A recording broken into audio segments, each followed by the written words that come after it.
realistic criteria for the definition of beauty could be established, it is certain that Lake Ohrid and its shores would be found in the highest ranks.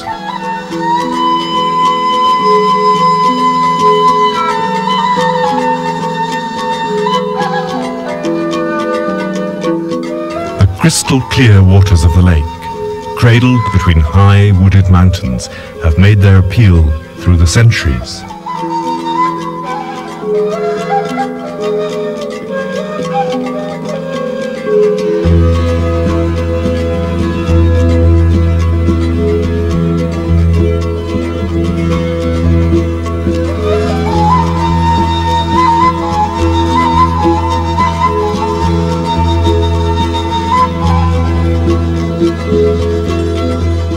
At an altitude of 695 meters above sea level, with the gentleness of its unique and unspoilt surroundings, as well as the treasure house of its cultural and historical heritage and its architecture, this is a place which simply overwhelms one and stimulates one to find out more about it and enjoy its harmonious combination of the natural and the historical.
The Lake of Ohrid and its shores have a place all of their own on the map of tourist and cultural centres.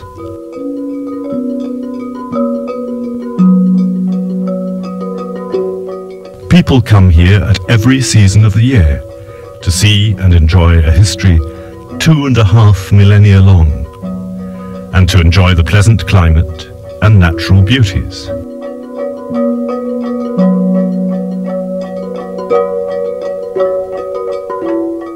The Lake of Ohrid itself, like Lake Tanganyika in Africa and Lake Titicaca in South America, is one of the few lakes in the world that came into being in this same geological period. Its average depth of more than 150 meters and its transparent waters with a visibility of 22 meters deep, together with its totally specific flora and fauna, place it in the ranks of the greatest biological reservations. Its situation means that Mediterranean, continental, and mountain climates can all be experienced here, with a relatively low atmospheric pressure and gentle changes of temperature. On average, it enjoys between 2,200 and 2,630 hours of sunshine a year. In addition to Ohrid and Struga, the two towns on the shores of Lake Ohrid, numerous tourist complexes have been built.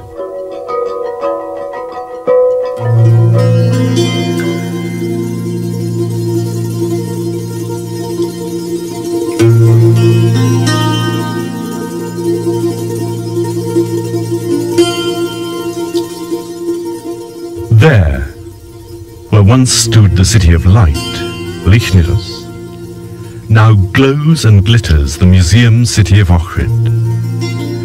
Its archaeological finds and monuments take us back into history, to the Neolithic period of 6,000 years BC, They point us towards antiquity, early Christianity, and a period when Ohrid became a center of Pan-Slavonic literacy and culture.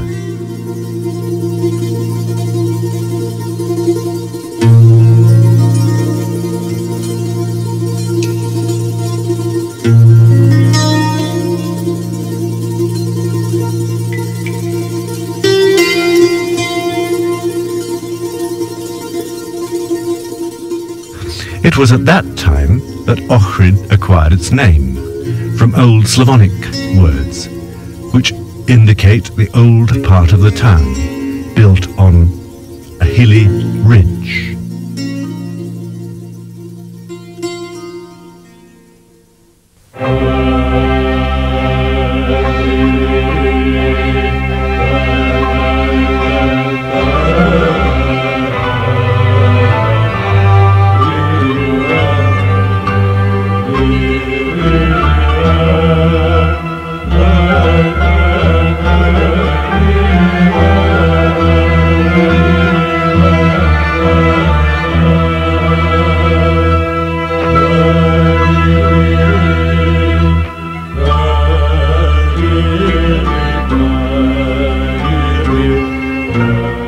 The brightest pages in the cultural existence and literacy of the Slav peoples were written in Ohrid.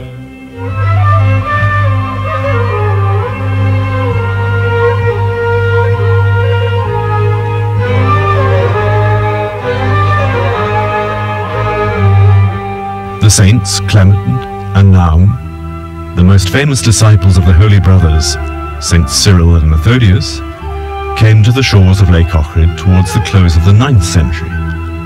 In the first Slavonic university, in the monastery church of St. Panteleimon, Clement and Nahum schooled over 3,500 pupils, future teachers who were to spread Slavonic literature and culture throughout the world.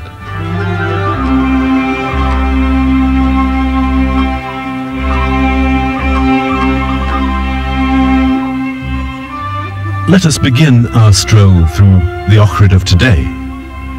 Without fail, your hosts will direct you towards the Ohrid fortress, known as Samuel's stronghold.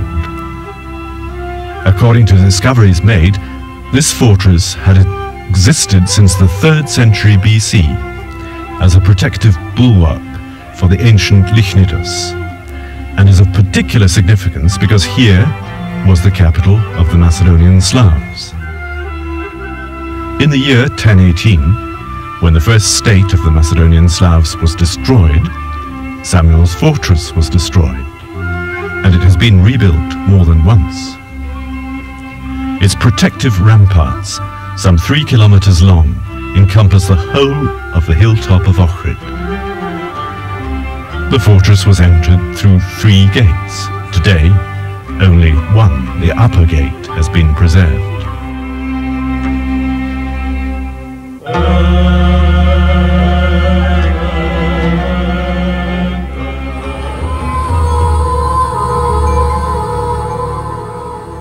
Ohrid, the city of light, is rightly also styled a city of spirituality.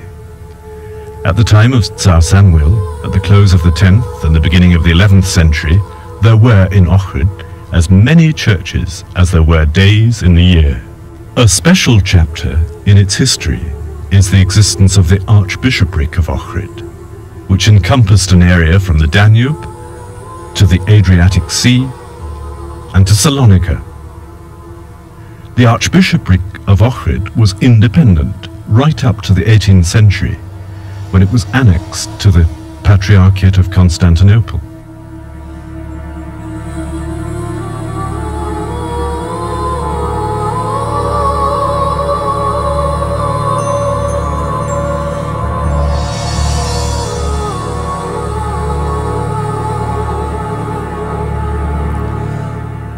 The churches occupy a special place in the string of cultural pearls to be found in Ohrid.